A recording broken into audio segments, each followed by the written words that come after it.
Hay una pregunta que pocas personas se atreven a hacer en voz alta. Una pregunta que incomoda, que roza el borde de lo que la fe prefiere no mirar de frente. ¿Puede el corazón humano llegar a un punto donde la gracia ya no encuentra entrada? La Biblia no evade esa pregunta.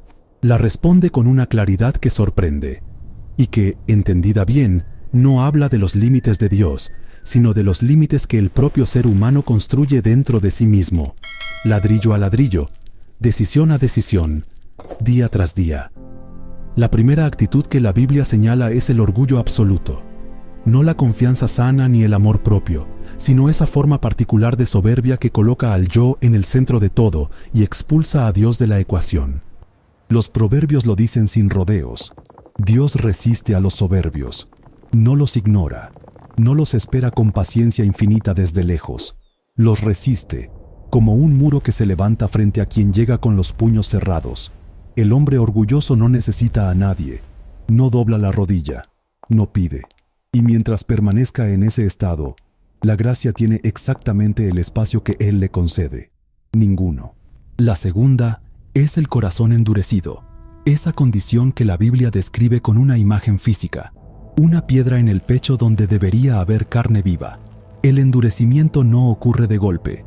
Ocurre lentamente, casi sin que la persona lo note. Cada vez que una voz interna llama y no hay respuesta, el tejido se vuelve más grueso. Cada decisión de ignorar lo que se sabe que es correcto deja una capa más. Los hijos de Israel vieron el mar abrirse, vieron el maná caer. Y aún así, sus corazones se endurecieron en el desierto. Porque el endurecimiento no depende de cuánto se ha visto, sino de cuántas veces se ha dicho que no. La tercera es la incredulidad persistente y deliberada, no la duda honesta, esa que busca, que pregunta, que lucha porque quiere encontrar, sino la incredulidad que ya decidió de antemano, la que cierra los ojos antes de mirar y se cubre los oídos antes de escuchar. La carta a los Hebreos advierte con urgencia: no endurezcas tu corazón como en el día de la rebelión. Hay un momento en que la ventana sigue abierta. Hay otro momento, y la Biblia es honesta sobre esto, en que la ventana puede cerrarse. No porque Dios la cierre desde afuera, sino porque desde adentro ya no hay nadie dispuesto a abrirla. La cuarta actitud es la hipocresía religiosa llevada a su extremo, el tipo que Jesús encontró en los fariseos y que le arrancó las palabras más duras de toda su enseñanza. Sepulcros blanqueados, los llamó, hermosos por fuera, llenos de muerte por dentro. La hipocresía religiosa es peligrosa no porque engañe a los demás, sino porque termina engañando al que la practica. El fariseo que oraba en la plaza ya no oraba a Dios, oraba a su propia imagen. Y una persona que confunde su actuación religiosa con una relación real ya no siente la necesidad de buscar lo que cree que tiene. Esa ilusión de cercanía puede ser, paradójicamente, la distancia más grande. La quinta es el amor desmedido al dinero y a las posesiones. No la riqueza en sí misma, sino esa devoción que convierte lo material en el verdadero señor de una vida. La Biblia no dice que el dinero sea malo. Dice que el amor al dinero es raíz de toda clase de males. Judas no vendió a Jesús por maldad abstracta. Lo vendió por 30 monedas de plata, una cantidad que los sacerdotes calcularon con frialdad, y que él aceptó porque algo en su corazón hacía tiempo había elegido un Dios diferente. El arrepentimiento llegó, sí, pero llegó solo como remordimiento, sin la humildad que transforma. Y esa diferencia lo cambió todo. La sexta actitud es la negativa continua a perdonar. Ese rencor que se guarda con cuidado, que se alimenta en silencio, que se convierte en identidad. Jesús habló de esto con una claridad que deja poco espacio para la interpretación. El siervo al que le fue perdonada una deuda imposible de pagar, salió y encarceló a otro que le debía una moneda, y fue juzgado no por el pecado original, sino por lo que hizo con el perdón que había recibido. La persona que cierra el puño sobre su herida y se niega a soltar, no solo daña a quien debería perdonar, se cierra a sí misma en una prisión donde la gracia entra con dificultad, porque la gracia fluye mejor por manos abiertas que por manos cerradas. La séptima actitud, y la más seria que la Biblia menciona, es el rechazo persistente, consciente y final de la obra del Espíritu Santo. Jesús habló de esto en Mateo 12, con una solemnidad que sus discípulos nunca olvidaron.